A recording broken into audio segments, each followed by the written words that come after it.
Bismillahirrahmanirrahim. Assalamualaikum warahmatullahi wabarakatuh.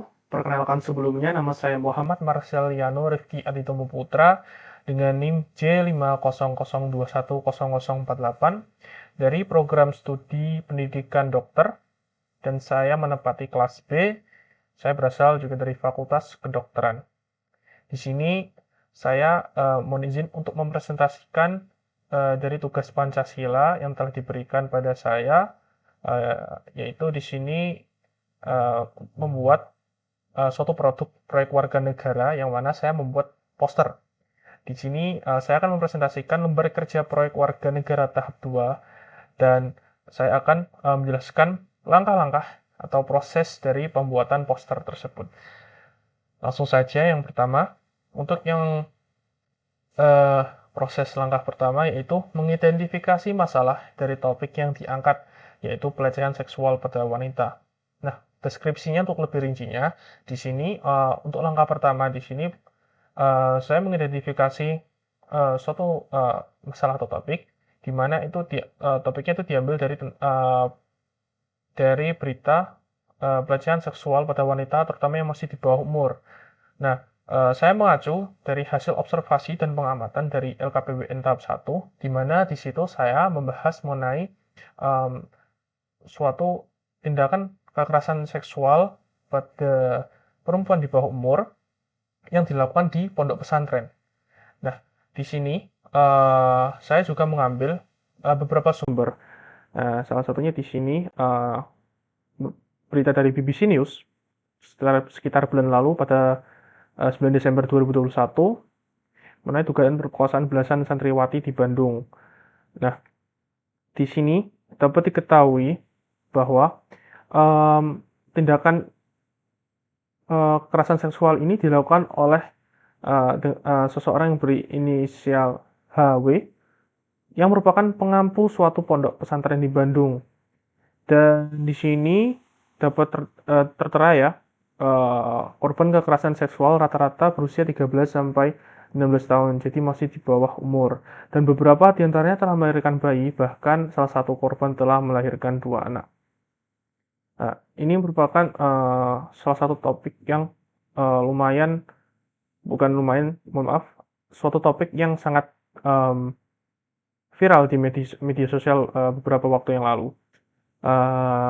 Dan sempat booming juga, yang mana ini menjadi suatu hal yang sangat panas, topik yang panas. Nah, selain itu, untuk mengetahui data-data, jadi saya membuka juga ini dari CNN Indonesia mengenai data dari kasus kekerasan anak dan perempuan yang ternyata meningkat di tahun 2021. Jadi dapat dilihat di sini dari tahun 2019 datanya sampai 2021, November 2021 itu mengalami kenaikan sampai 12.566 kasus seperti itu.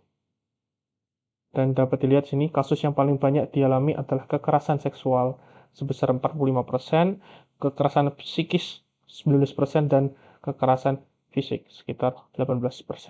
Seperti itu. Dan progres di sini 100% telah selesai. Nah, lalu yang kedua, di sini saya mencari referensi poster, di mana ini bisa saya lakukan melalui Instagram, Twitter, dan juga Google.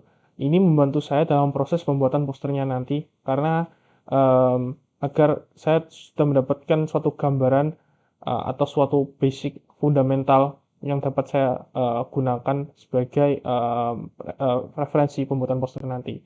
Jadi contohnya di sini sebelumnya saya mencari contohnya poster kekerasan seksual terhadap wanita seperti ini. Nah, dapat dilihat banyak sekali sejumlah referensi yang ada di Google. Salah satunya seperti ini. Maaf, ini stop sexual harassment seperti ini.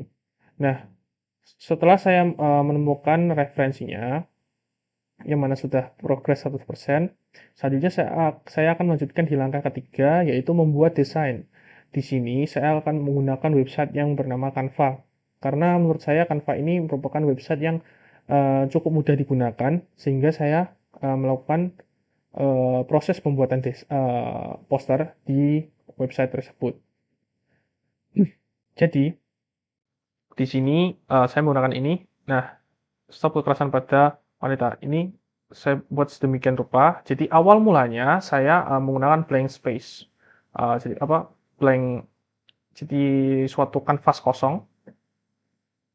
Lalu saya beri aksen warna. Jadi pada dasarnya warna aslinya warna merah. Contohnya seperti ini.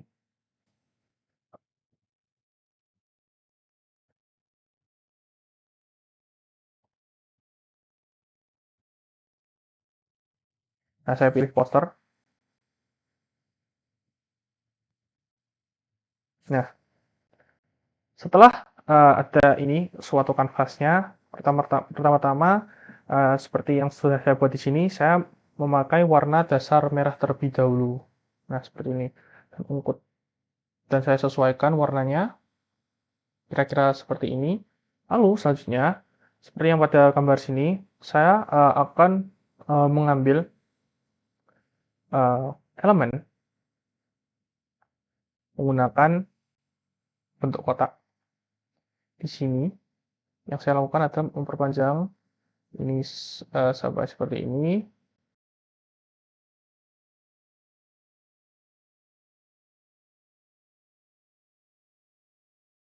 Nah, lalu saya beri warna hitam.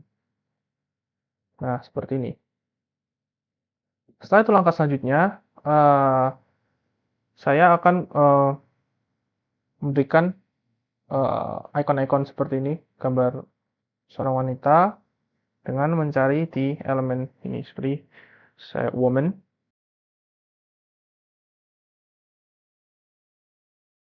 Nah, nanti akan terlihat di sini nih. Contohnya yang telah saya gunakan sebelumnya. Saya taruh di sini dan saya beri warna putih agar terlihat seperti itu. Dan sebagainya, saya menambahkan icon-icon selanjutnya seperti yang di sini. Lalu ada gambar tangan yang mana di sini juga saya ambil dari elemen dan saya ketik tangan.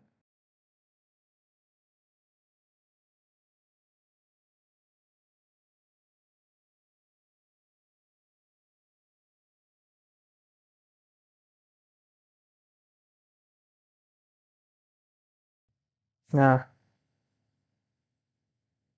yang ini. Dan bisa diubah juga warnanya menjadi warna merah. Bisa saya Ctrl C, lalu Ctrl V. Saya duplikatkan dan diganti warna merah ini. Saya rotasikan. Saya taruh di sini. Nah, kira-kira seperti itu. Dan saya taruh juga di bawah. Mungkin satu lapisan di atas. Nah, ini saya pindahkan lapisan di bawah. Nah, seperti itu. Dan juga saya juga beri kata-kata stop sexual harassment to women dan lain sebagainya. Nah, di sini selanjutnya saya melakukan pengecekan kembali untuk langkah 4. Jadi membuat desainnya dari 100%, lalu melakukan pengecekan kembali. Nah, pengecekan kembali ini bertujuan agar karya poster saya itu tidak copyright atau menyerupai karya lain. Dan juga memastikan bahwa poster saya itu sudah tepat sesuai data dan sesuai dengan topik yang telah saya ungkit. Dapat dilihat sini, sudah cukup memberi pesan bahwa kita harus mencegah sexual harassment to women, berhenti melakukan hal tersebut. Nah, selain itu di sini saya akan menambah datanya, saya akan membenarkannya melalui ini website yang telah saya buka. Jadi terdapat 12.566 kasus.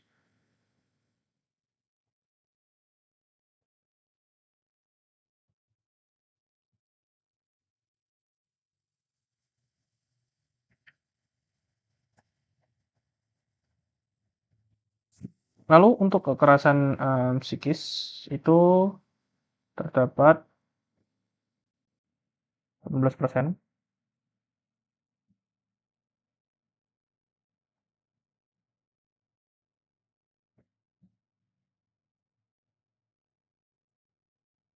Kekerasan fisik Oh, maaf, jadi kekerasan fisik yang 18%, yang psikis itu 19.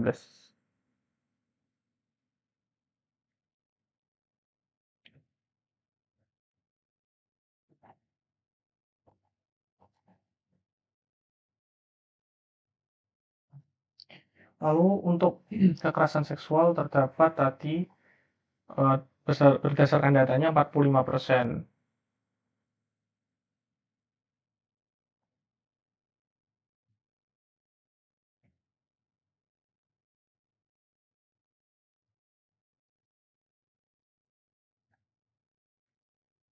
Nah, itu. Jadi ini merupakan data dari kasus kekerasan pada anak dan juga perempuan, kekerasan seksual ya. Bukan hanya kekerasan seksual tapi juga merupakan kekerasan fisik dan juga psikis. Nah, di sini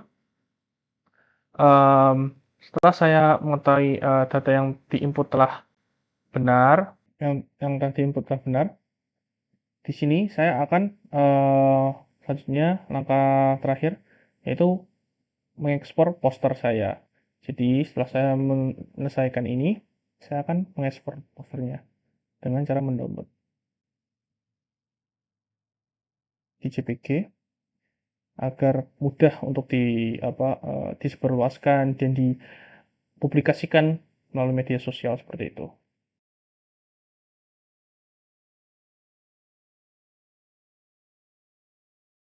Nah, setelah selesai diunduh dan dapat dibuka, hasilnya seperti ini.